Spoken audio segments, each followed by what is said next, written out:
Bienvenue dans cette nouvelle édition du QG Week-end. Voici les titres de l'actualité. Journée mondiale de la presse ce 3 mai, l'occasion de faire l'état des lieux de la liberté de la presse et de plaider pour l'amélioration des conditions de travail des journalistes sur le continent. Appel au dialogue national en Guinée équatoriale, une main tendue par le pouvoir à l'opposition afin d'instaurer un rapport de confiance et une bonne entente entre les deux parties. Et puis, comment résorber le chômage des jeunes au Burkina Faso? La question est au centre des préoccupations au moment où 51% des jeunes de 15 à 29 ans sont sans emploi. Mais avant de développer ces titres, Marc Ravalman, désormais libre de ses mouvements. L'assignation à résidence de l'ancien président malgache a été levée ce samedi à l'occasion de la cérémonie de clôture des assises nationales pour la réconciliation. Des assises qui ont par ailleurs débouché sur une série de résolutions. Les participants ont notamment réclamé la mise en place d'une assemblée constituante et la création d'une chambre des autorités traditionnelles ainsi que d'un comité de contrôle des forces armées. Célébration de la journée mondiale de la presse ce dimanche 3 mai, l'occasion de revenir sur l'apport de la presse dans la consolidation de la démocratie, mais également de faire l'état des lieux de la liberté de la presse à l'heure où de nombreux journalistes font l'objet de poursuites judiciaires. La journée mondiale de la presse est célébrée comme chaque année ce 3 mai. Créée en 1991 par l'UNESCO lors d'une conférence à Windhoek en Namibie, la journée internationale de la liberté de la presse de cette année a pour thème « Donnons du souffle au journalisme vers une meilleure couverture de l'information, l'égalité des genres et la sécurité des médias à l'ère du numérique ». Car le quatrième pouvoir a plusieurs missions à accomplir. Je peux donc dire que la presse camerounaise, elle se porte... Je ne peux pas dire très bien, mais disons relativement bien. À l'heure où je vous parle, nous n'avons pas de journalistes derrière les barreaux du fait de l'exercice de la profession. Et j'annonce également que je n'ai jamais eu à interférer sur la ligne éditoriale de quelque journal que ce soit, qu'il s'agisse de la presse écrite, de la presse de la radio ou de la télévision. Jamais. Sauf de temps en temps quand un journal ou un journaliste a tendance à remettre en cause les acquis les fondamentaux sur lesquels repose la nation, à savoir la paix, la concorde, l'unité, bref. Mais sinon, cette presse, elle est vigoureuse, elle existe, elle est abondante. La presse doit contribuer pleinement au renforcement de la démocratie et de la paix d'une manière générale.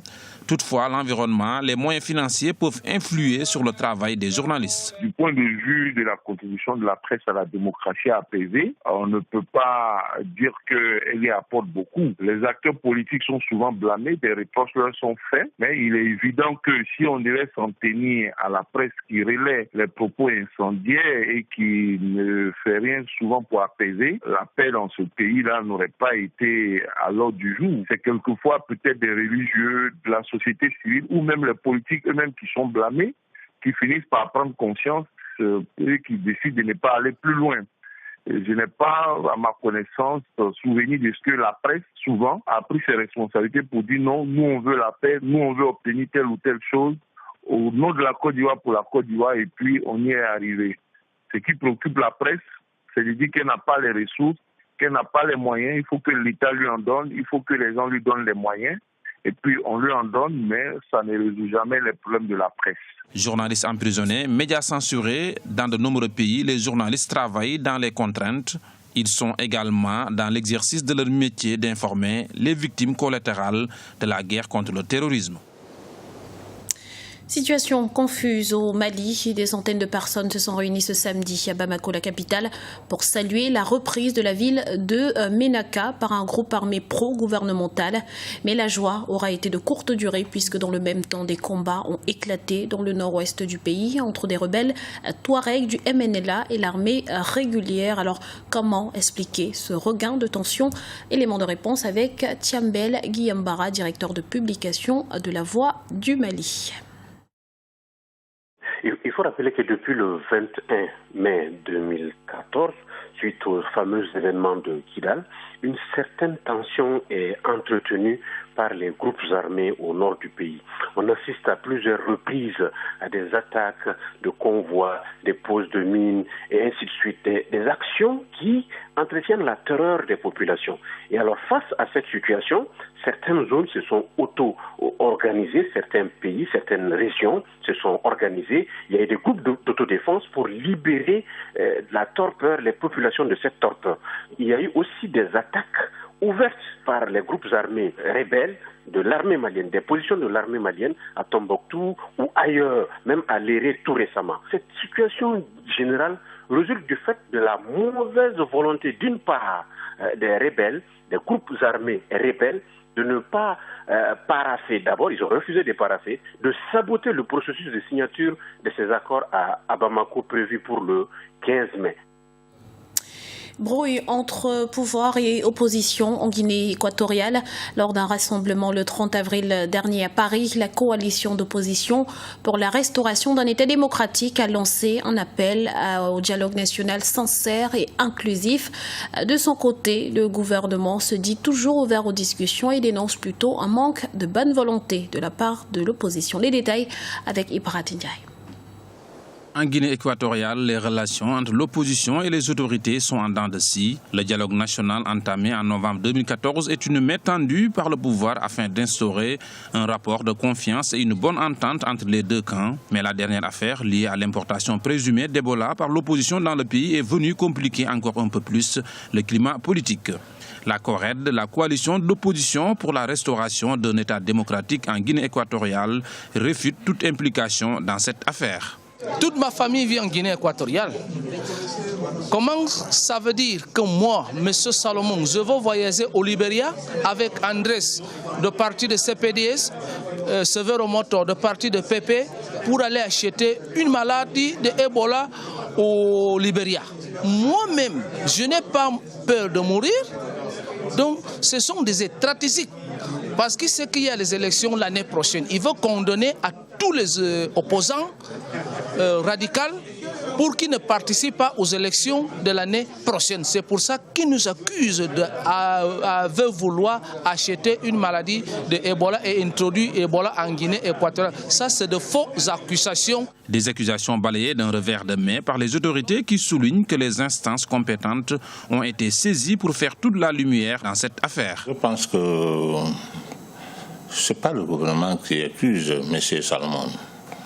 C'est une personne avec laquelle il semblerait qu'ils ont eu contact sur cette affaire.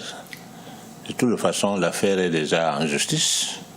Tout le monde va être convoqué. Par ailleurs, la Guinée équatoriale est revenue sur le rapport de l'ONU sur les soupçons de viol sur des mineurs en République centrafricaine. Nous sommes surpris, pour ne pas dire scandalisés, pour vouloir mouiller la Guinée équatoriale sur une affaire qui ne concerne pas aux soldats qui étaient en Guinée, en Centrafrique. D'abord, la Guinée équatoriale n'a pas de soldats actuellement en Centrafrique. Malgré tout, la Guinée équatoriale se prépare à organiser la prochaine présidentielle en 2016. Actualité économique à présent, la commission de l'UEMOA prévoit d'investir 250 milliards de francs CFA dans les énergies renouvelables d'ici 2020. Un nouveau mécanisme de financement de projets dénommé Facilité régionale d'accès à l'énergie durable va être mis en place pour la mise en œuvre de projets de centrales solaires de 5, 10 à 20 MW dans les 8 pays membres. Rappelons que l'Union économique et monétaire ouest-africaine s'est engagée depuis 2013 dans le PRODERE, un ambitieux programme de développement des énergies renouvelables. Au Burkina Faso, la problématique de l'emploi est et demeure une préoccupation. Il faut dire qu'au pays des hommes intègres, près de 51% des jeunes de 15 à 29 ans sont au chômage. Une situation qui tranche avec les ambitions exprimées par le gouvernement. Ces derniers sont donc appelés à réagir. Explication dans ce reportage de Wendiam Valentin Compaoré, notre correspondant à Ouagadougou. La population burkinabé est caractérisée par sa forte jeunesse. En effet, plus de 47% de ses 18 millions d'habitants sont jeunes. Mais un problème d'emploi se pose. Ainsi, plus de 51% des jeunes de 15 à 29 ans sont au chômage au Burkina Faso, selon l'Observatoire national pour l'emploi et la formation professionnelle. Une situation difficilement vécue par ces sans-emploi. Nous souffrons énormément par ce manque de travail. Vous voyez, depuis ce matin, je suis sorti à la recherche d'un boulot, mais je n'ai rien eu. Et sous ce soleil, je me repose en attendant de reprendre la recherche de nouveau. Tu souffres beaucoup avant d'avoir un petit boulot en espérant t'en sortir. Et avec ça, le plus souvent, pour avoir ta paix aussi, c'est difficile. Il faut que les autorités s'y penchent pour nous aider à sortir de cette misère-là. Selon le rapport de dépendance démographique, il y a plus de personnes inactives que d'actives au Burkina Faso. À titre d'exemple, un travailleur a à sa charge environ 2 personnes. En somme, une population en grande majorité dépendante. Pour transformer cette croissance en opportunité, des chercheurs proposent d'investir dans la formation professionnelle. Le développement ne peut pas passer par une autre voie que par celle-là. C'est-à-dire que maintenant, c'est comme je vous ai dit, ces préalables-là, il faut que nous puissions les remplir. Oui, j'ai cité ces 3 piliers, santé, formation, emploi, mais il y a d'autres aspects comme la bonne gouvernance. Si vous n'avez pas une politique de bonne gouvernance, vous ne pouvez pas bénéficier de cet atout de la jeunesse et de la population. Donc c'est un ensemble et comme je le disais tantôt, ça peut être un bonus si vous y arrivez, ou alors ça devient un malus. Et là, vous voyez, les conséquences sont imprévisibles. Le secteur primaire au Burkina Faso reste largement dominé par l'agriculture. Les pouvoirs publics sont invités à investir dans ce secteur qui emploie plus de 80% de la population. Il faut rappeler que selon les projections récentes, le Burkina Faso comptera à l'horizon 2030 plus de 30 millions d'habitants. C'était le journal de la rédaction. Nous vous remercions pour votre fidélité. Retrouvez dans un instant une nouvelle édition de l'information sur Africa 24.